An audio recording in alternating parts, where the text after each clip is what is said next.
खड़ा है वो मोबाइल लेकर के बैठा हुआ है।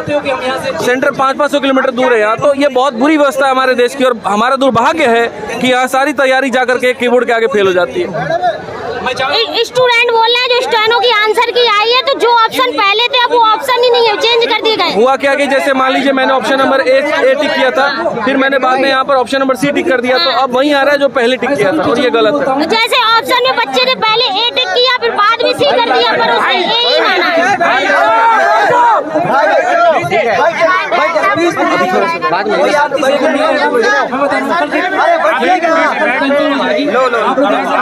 बैठ गए सर।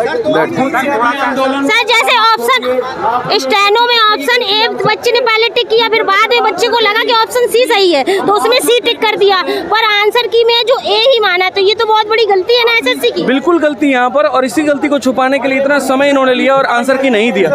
अगर टाइम पर ये आंसर की देते तो क्या हो जाता। इनको पता है कि कमियां कितनी है और जबरदस्ती बरगला रहे हैं उसको।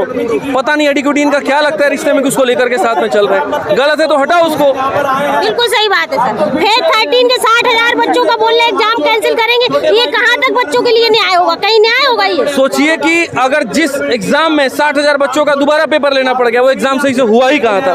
60 बच्चे समझ में आता है, 600 समझ में आता है, 6,000 समझ में आता है, 60,000 कहाँ का मतलब बनता है? और वो भी वहाँ जहाँ फॉर्म भरने वाले 10-12 लाख थे। अगर किसी क्लास में एक बच्चे का एग्जाम बिगड़ रहा है, वो शोर मचा रहा है, तो क्या उस क्लास में पूरे बच्चे दे पाएंगे एग्जाम सही? नहीं दे पाएंगे, बिल्कुल नहीं दे पाएंगे। यही बात हम समझाना चाह रहे हैं सरकार को, लेकिन नहीं समझ पा रही है वो। तो पूरा एग्जाम ही है फेज 13 का और स्टेनो कैंसिल किया जाए, री एग्जाम हो। बिल्कुल री एग्जाम। भाई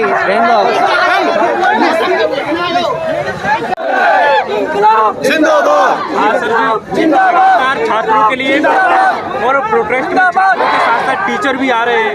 छात्रों को क्या प्रोटेस्ट ही करना पड़ेगा जिंदगी भर? भाई नहीं सर, इस बार सब आ जाए, एक बार सब इकट्ठे हो जाए, पूरा ठीक हो जाएगा, फिर दोबारा नहीं आना पड़ेगा। कब तक है प्रोटेस्ट? जब तक हक नहीं मिलेगा। अरे सर ले लेंगे हक, छीन लेंगे। अच्छा थोड़ा सा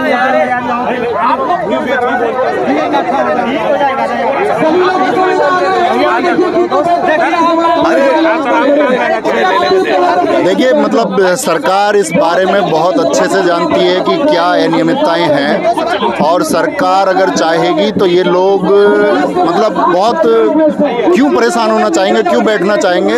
लोग यहाँ इसलिए बैठना चाह रहे हैं क्योंकि सरकार जानते हुए भी चुप रहना चाहती है, और इतना चुप रहना चाहती है कि वो बच्चों की चिंता उसको बिल्कुल नहीं है कि कितना विवश वो हो रहे हैं। यहाँ सभी टीचर्स को चल के आना पड़ा, सभी स्टूडेंट्स को चल के आना पड़ा।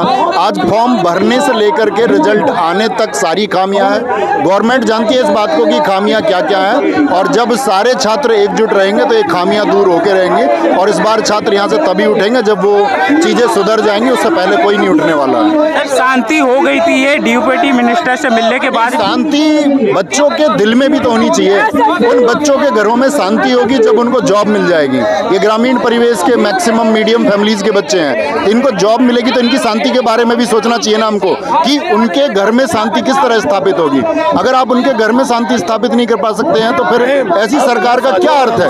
इस सरकार का क्या अर्थ बनता है कि उसको कोई इस बात की परवाह नहीं है कि ये जो यूथ है, हम लोग तिरंगा लहरा रहे हैं, अभी 15 अगस्त था, तो मतलब जब आप तिरंगा लहराते हैं तो आपको पता होना चाहिए ना कि किस साहस और किस शक्ति की बात कर रहे हैं, किस तरह ये युवा साहसी बन पाएगा, किस तरह ये देश को सशक्त बना पाएगा। वो सफ़ेद रंग जो शांति का प्रतीक है, कैसे ये छात्र अपने जीवन में शांति ला पाएंगे। जिस समृद्धि की हरे रंग की बात तिरंगे में हम कर रहे हैं, इनके घर में समृद्धि कैसे आएगी, इनके घर की तरक्की कैसे होगी। जिस उर्वरता की बात आप करते हैं, अगर यूथ के आप आज के प्रेजेंट को इस आंदोलन में, जो कि उसके भविष्य निर्माण में समय लगना चाहिए, उसमें आप खर्च करवा देंगे तो इस देश की उर्वरता कैसे बढ़ेगी। और इस सरकारों को विचार करना चाहिए और त्वरित एक निर्णय लेना चाहिए कि लोगों की इनकी डिमांड्स क्या है, बच्चे क्या मांग रहे हैं, और किस तरह के ज्ञापन की उम्मीद सरकार बच्चों से कर रही है कि उनकी क्या डिमांड्स हैं, तो उसको त्वरित एक इलाज किया जाए।